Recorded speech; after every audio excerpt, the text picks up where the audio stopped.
ये वाला रंग तेरे अंदर कोई नहीं। अबू सुफियान आए उन दिनों जिन दिनों हालात बड़े कठिन थे, इख्तलाफ शिद्दत का था। अबू सुफियान आए हुजूर की बारगाह में। आए किस लिए? मक्के में कहत पड़ गया है, बारिश नहीं होती। उधर उस समामा बिन असाल जमामा कबीले के सरबराह कलमा पढ़ के मुसलमान हो गए।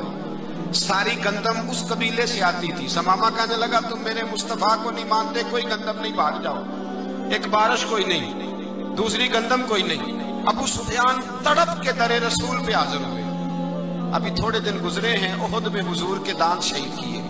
अभी थोड़े दिन गुजरे, हुजूर को सताया है। अभी थोड़े दिन गुजरे, हजरत अमीर हमजा का कलेजा निकाल के चबाया है। अभी थोड़े दिन गुजरे, हजरत अनस बिन नजर की गर्दन काटी। अभी थोड़े दिन गुजरे, अब्दुल्ला बिन जहश के टुकड़े किए। अभी थोड़े दिन गुजरे, हुजूर को सताया है, तड़पाया है। पर हजरत अली शेर खुदा फरमाते मैं मानने वाला उस रसूल का हूँ, इसके दांत शहीद हो गए। ओहद के अंदर सारी दाढ़ी लहू से भर गई। फरमाते मैं रो पड़ा और मैंने कहा महबूबा अब नहीं मुझसे बर्दाश्त होता, दुआ करें अल्लाह इन पे अज़ाब नाज़िल करे। उठाए हाथ, आप दुआ करेंगे तो अल्लाह तबारक व तआला दो पहाड़ियों में पीस डालेगा। हजरत अली कहते हैं मैंने अर्ज की तो हुजूर ने हाथ उठाए और दुआ क्या दी, अल्लाहुम्मा हदी कौमी फइन्नहुम ला यअलमून। ऐ अल्लाह मेरी कौम को हिदायत दे दे, ये जानते नहीं ये क्या कर रहे हैं। अल्लाह इन्हें हिदायत दे। ये इखलाक असला का मेयार। थोड़े दिन पहले हुजूर के साथ ये रवैया। अबू सुफियान अब बेहाल हो गए, बच्चे भूख से मरने लगे, जानवर प्यास से मरने लगे। अबू सुफियान छुपता छुपाता कहने लगा चारा कोई नहीं, मुस्तफा के पास जाना ही पड़ेगा। अबू सुफियान मदीने पहुंच गए। जब पहुंचे ना तो अबू सुफियान की अपनी साहिबजादी हजरत उम्मे हबीबा उम्मुल मोमिनीन थी, रसूलुल्लाह की ज़ौजा थी। अबू सुफियान जब आए तो हजरत उम्मे हबीबा के पास सीधे उनके घर गए बेटी से मिलने। हुजूर का बिस्तर बिछा हुआ था। हजरत उम्मे हबीबा हुजूर की ज़ौजा उम्मुल मोमिनीन बिस्तर बिछा है। अबू सुफियान बैठने लगे, जनाब उम्मे हबीबा कहने लगी अब्बा जी ठहर जाएं। वो ठहरे तो बिस्तर समेट दिया। कहने लगे बेटी शायद तेरे घर में कोई कीमती बिस्तर नहीं, गुर्बत छुपाने के लिए बिस्तर समेट रही हो। जनाब उम्मे हबीबा कहने लगी अब्बा तो मुसलमान नहीं ना हुआ, अभी तेरी सोच काफिरों जैसी है। तू यहाँ आके खड़ा हो ना जहाँ मैं खड़ी हूँ, फिर तुझे रसूलुल्लाह की मोहब्बत के रंग का पता चले। तू अभी खड़ा वहां है जहाँ तुझे कुफर ही कुफर सुनाई और सुझाई देता है। बिस्तर इसलिए नहीं समेटा कि माज़अल्लाह कम कीमत था, मैंने इसलिए समेटा है कि तू नजस है, नापाक है, अभी कलमा नहीं पढ़ता। और ये उस रसूल का बिस्तर है कि जो बिस्तर में मौजूद होते हैं तो जिब्रील अमीन कुरान लेके तशरीफ ले आते हैं। वजूद इस काबिल नहीं कि यहाँ बिठाया जाए। नबी पाक सल्लल्लाहु अलैहि वसल्लम की बारगाह तक अबू सुफियान आए। अबू सुफियान कहते हैं मुझे उम्मीद नहीं थी, अभी सोच नहीं ना बदली थी। कहते मुझे उम्मीद नहीं थी, मेरा ख्याल था वो शिकवे करेंगे, शिकायतें करेंगे, वो कहेंगे तुमने भी तो बड़ा कुछ किया है ना। अबू सुफियान कहते हैं मैं कुर्बान जाऊं, मैंने ये रंग देखा तो मदीने की फिजा वैसे ही बड़ी ठंडी थी, लेकिन मुस्तफा करीम के साथ जब मैंने बात की तो मेरे वजूद पर गिरिया तारी हो गई, मेरे ऊपर कैफियत तारी हो गई, मैं तड़पने लगा। कहते मैंने कहा महबूबा मैं आया हूं, आपका कलमा पढ़ते ही समामा ने गंदम बंद कर दी है, बारिशें रुक गई हैं, मक्के के लोग भूख और प्यास से मरने लगे हैं।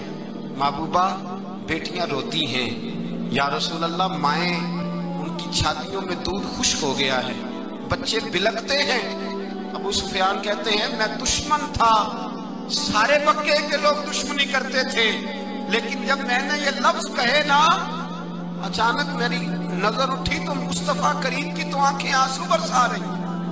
कहते मेरी बात भी मुकम्मल ना हुई, हुजूर ने पहले रुक्का मंगवाया, समामा के नाम फरमाया, पहले तू इन्हें गल्ला अपनी मर्जी से देता था, अब तेरे नबी का हुक्म है कि पहले से बढ़कर तूने गल्ला देना है।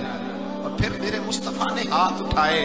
और भाई मुश्किल होता है, मुश्किल होता है, सगे भाई के लिए लोग दुआ नहीं करते, कहते मेरा शरीका है। सास बहू के लिए बहू सास के लिए दुआ नहीं मांगती, कहते इख्तलाफ है, लोग लोगों की जिंदगी नहीं मांगते, बीमारी में शिफा नहीं मांगते। अबू सुफियान कहते हैं आमना के लाल तेरे कुर्बान जाऊं। हुजूर ने हाथ उठाया और कहा है अल्लाह مکے کی سنگلاخ پہاڑیوں پہ بارش برسا، اے اللہ کھیتیاں ہری کر دے، اے اللہ ماؤں کی چھاتیوں میں دودھ بھر دے، اللہ عورتوں کو تازگی دے دے، بچوں کو رانائی دے دے، پھلوں پھولوں کو تازگی دے دے۔ ابو سفیان کہتے پہلے حضور رو رہے تھے، اور جب نبی پاک کی دعا دیکھی تو میں نے رونا شروع کر دیا، میں نے رونا شروع کر دیا۔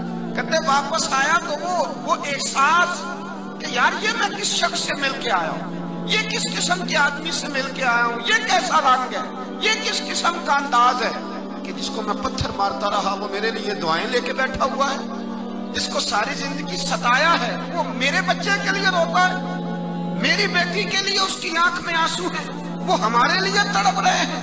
میرے بھائیوں، ابو سفیان کہتے ہیں پھر دوسرا جلوہ میں نے تب دیکھا جب حضور مکے آئے، اور میں تو آخر تک لڑنے آیا تھا نا، حدیبیہ تک۔ کہتے ہیں جب رسول پاک مکے آئے اور حضور نے اعلان معافی کیا تو بنتا تو یہ تھا کہ مجھے سزا ملتی، لیکن میرے مصطفیٰ کریم نے فرمایا جو ابو سفیان کے گھر میں چلا جائے گا میں اسے معاف کر دوں گا۔ کہتے ہیں میں نے کہا یہ میرے لیے کس قسم کی سزا تجویز کی ہے کہ میں عمر بھر دشمنی کرتا رہا اور یہاں رنگ عجیب ہے۔ حضور نے میرے لیے ہی اعزاز لکھ دیا، فرمایا جو ابو سفیان کی حویلی میں داخل ہو گیا میں نے معاف کیا۔ ابو سفیان کہتے ہیں پتہ نہیں کتنے پردے تھے جو اٹھ گئے، پتہ نہیں کتنی منزلیں تھیں جو طے ہو گئی، پتہ نہیں کتنے جلوے تھے جن کا نظارہ ہو گیا، اور میں نے غور سے چہرہ دیکھا تو میری آنکھوں سے پٹی اتر گئی اور مجھے عبداللہ کے یتیم بیٹے کے پیچھے محمد الرسول اللہ کے جلوے نظر آنے شروع ہو گئے۔ اخلاقی قدریں جب موجود رہتی، یہاں تو لوگ مرے ہوئے شخص کو مارتے، یہاں تو سڑک پر کتنی گراوٹ ہے اور کتنا گر گیا ہے اخلاق ان لوگوں کا، ایکسیڈنٹ ہو گیا ہے، ٹرین کی پٹری سے اتر گئی ہے، چیخ و پکار ہے، آہیں ہیں، تڑپنا ہے، رونا ہے، سسکیاں ہیں، ماں کا بازو کٹا ہے پر وہ چیختی ہے ذرا میرے بیٹے کا پتہ کرو، باپ کی آنکھوں میں ریت پڑ گئی ہے پر وہ تڑپتا ہو میرا بیٹا تھا، چیخ و پکار ہو رہی ہے۔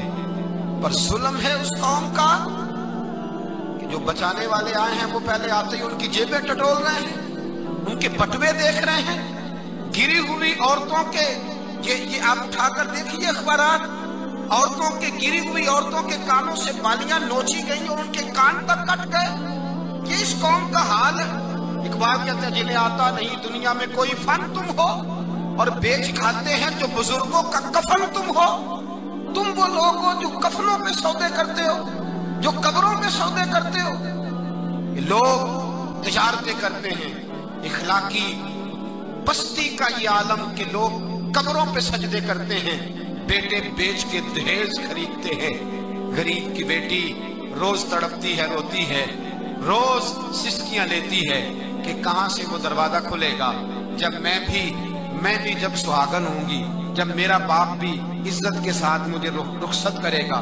اور غریب آدمی بیٹی کی شادی کے بعد اتنا دکھی رہتا ہے، وہ بھی کم ہی لوگ جانتے ہیں، وہ بھی وہی لوگ جانتے ہیں جو اس منظر سے گزرتے ہیں۔ ہمارا اخلاقی معاملہ اس قدر زیادہ تباہی کا شکار ہے۔ میرے مصطفیٰ کریم سید عالم نور مجسم صلی اللہ علیہ وسلم جذبات کا خیال رکھتے، احساسات کا خیال رکھتے، تصورات کا۔ او بھائی اس سے بڑا اخلاق کا مظاہرہ کہاں سے لینے جاؤ گے کہ آمنہ کے لال فرماتے ہیں میرا دل کرتا ہے نماز لمبی پڑھاؤں، نماز اللہ کی نماز، دل کرتا ہے لمبی نماز پڑھاؤں، میں لمبی لمبی صورتیں تلاوت کروں، میں کھل کے رب کریم کا قرآن پڑھوں، میں اللہ تبارک و تعالیٰ کے قرآن مجید کے ذائقوں میں کھو جاؤں۔